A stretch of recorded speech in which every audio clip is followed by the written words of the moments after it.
So I'm new to the faith. I was baptized in September of 2020. So I'm figuring all this out, like looking into this into the history, and I wasn't aware that there were these communities where it's actually being practiced, but that it's not allowed to surface. So you're sort of on this sort of vanguard leading edge of like, no, we're going to start actually talking about it out there in the world, along with Right, many others, and sort of instead of just keeping it hidden away.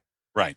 And so we've for some decades now, we've had our own publications and done our try to promote what we're doing. But we have been under a very deliberate embargo. Oh I'll wow. put it that way. So uh, what we have been saying, what we've been trying to articulate, has been uh, very clearly trying to get these guys out of the. Don't quote them, don't retweet them, don't reference them. Wow. These people must not be named. Okay. Oh wow. Now, what has happened, and this is in the providence of God. We've been publishing and talking and preaching and doing these things for many years, and most of those years we've been under this embargo from fellow conservative Christians, right? Hmm. Right. But there's a kind of conservative that thinks that conservatism means losing slowly. Yes. Yes. Losing at the speed limit. Right, losing at the speed limit. Right. The Democrats want to drive off the cliff at 85 miles an hour. The Republicans want to go 55 Yes. off the cliff. And so, for the conservatives who think that conservatism means losing slowly, the conservatives who want to actually win, who want to have a place in the world where what we are arguing for is practiced and honored and expanding. Right, we want to see that that kind of conservatism is sort of relegated to, well, they're extremists, or Right. they do all these bad things, or um, and so that's what we've had to deal with up until the last 2 years. Um, right. Understandably. So what happened in the last 2 years is uh, all of a sudden the things that we were saying that seemed extreme before seem like, man, you guys are in the middle of the road, standing on the yellow line. Um, Yeah. let's check out. Oh, what was that book again? And so we have seen the embargo basically has been um, destroyed. So Yes. over the last 2 years. So the enclaves that I've been talking about, these people now are getting a hearing in a way that they never were allowed to get a hearing before, because losing slowly is no longer tenable. Right. Because if you're going to lose at all, you're going to lose quick, Yeah. right? Hmm. Because the whole the mask has come off basically, Hmm. uh, and the secular society has no room for free speech, no room for religious liberty, no room for personal convictions, and they're shooting the moon. They're going for all of it. Yeah. And so anybody who says, "Hey, listen," like Hezekiah, peace and safety in my time, people are starting to realize if you surrender at all, if you agree to go slowly, it's not going to be slow. Hmm. You've got to put up a fight, and people are turning to those people who have been fighting, who have demonstrated that they know how to fight. So this embargo, was this embargo, is this like pay no attention to those guys over there, they're not with us, that kind of embargo, or is it actually like active attempts to suppress the message of what you guys have got going on? Like, because you It's also both. talked, it's It both. is Oh, both.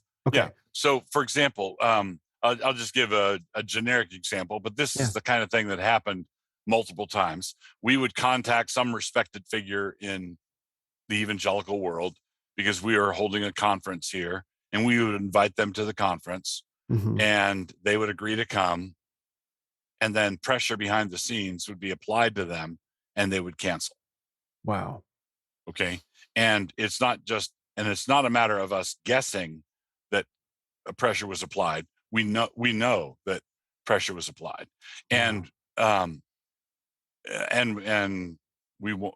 I'll say the way we know this is the category of how we know some of these things. Some of it was technology. Some of it was second or third tier people in these organizations who Hmm. were fans of what we were doing, who liked what we were putting out, but who couldn't say so, Hmm. right? Yes. And knew why they couldn't say so. And sometimes it would get back to us, you know, uh, what the chatter behind the scenes was. Hmm. So basically, this embargo was deliberate and conscious. Let's just try to steer clear of those guys. That's one hand on the one hand, or let's try to shut them down whenever they try to do something. And so now it's kind of two things. It's like they've kind of let you out of the embargo a little bit, and also there's the democratizing tools of technology like YouTube and the Canon Plus app and stuff where you can put the message out directly to people, and they've also lifted the embargo a little bit. And some of it is some of them have been discredited themselves. It's Ah, sort of okay. like they're in the position that Neville Chamberlain was a month into World War II. Uh, Yes. Okay. Yes. okay, all of a sudden he was a respected voice Mhm. in the years prior to the war, Yeah. but all of a sudden events discredited the events overtook him and discredited everything. Hmm. And so I think we're in that position now with some of the respected voices 5 years ago not getting the traction that they used to get because nothing is unfolded according to the plan. Hmm. And that means when I saw a meme, it's that sort of represents this. It's starting to look as though you should ask whether your current boyfriend is uh, dystopic warlord material. Yes. Right? In other words, the things that used to be valued are not of value anymore. Hmm. Yeah, with everything sliding in the direction that it has, since 2020, since COVID, since the acceleration of everything cultural insanity and degeneracy, it's a little bit like, well, who are the actual warriors with a position to push back from? Right. Where is like when you dig so far down into degeneracy, you need someone who's equally firmly rooted in something that's truly regenerative. And the only answer for that is the kind of Christianity that I hear you and the guys in your community preaching, such as Toby Sumter, C.R. Wiley, Jeff Durbin, who's the pastor of my church down here in Apologia in Phoenix. Mhm. That's where the actual resistance, can come from. Because where else is it going to come from? Yeah. Where you have to be rooted something so much deeper than just materialism. Right. And Apologia, that community is one of the enclaves I would refer to. Oh, great. Okay. Well, I've, I just had You're my in it. I just You're had my in it. membership interview yesterday. So, or no, 2 days ago. Yeah, I'm in it. Okay, cool. So I didn't even realize. So, okay. So this is really important because this is a trend that I'm observing, particularly within the men's space, as men are beginning to find their way to Christianity from all these different avenues, particularly the New Age kind of universalist, pluralist world. They're finding that, especially after COVID, that there's no resistance coming from that world, and lots of people going over to the side of the mandatory cookies, as Jeff Durbin would say, and they're finding their way into Christianity. It also seems like there's a resurgence, a revival, if I can use that word, within Christianity itself, particularly around masculinity, because men are looking for ways to fight back from within themselves, from a faith perspective. So it makes sense why you guys would be getting the exposure, the traction, the clicks and the views, I guess you'd say, now prior to anything, because what are we going to use to fight back against this cultural war? Right. Exactly. So what's it like for you kind of being on the leading edge of this? Perhaps unexpected, maybe. Yeah. It was. I saw. Um, I have to say that I saw in principle the things that were coming decades ago, and I would Mhm. write about it, and it's in print. But I have to confess that I did not uh, realize how crazy it would get and how quickly. Right. Y- You know, okay, this is bad, this is bad, this is bad, that's going to be bad.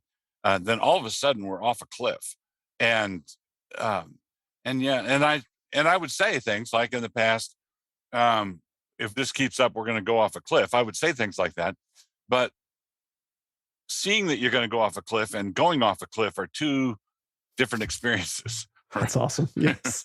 Right.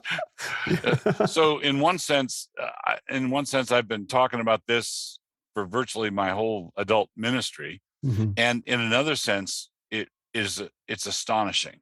Mhm.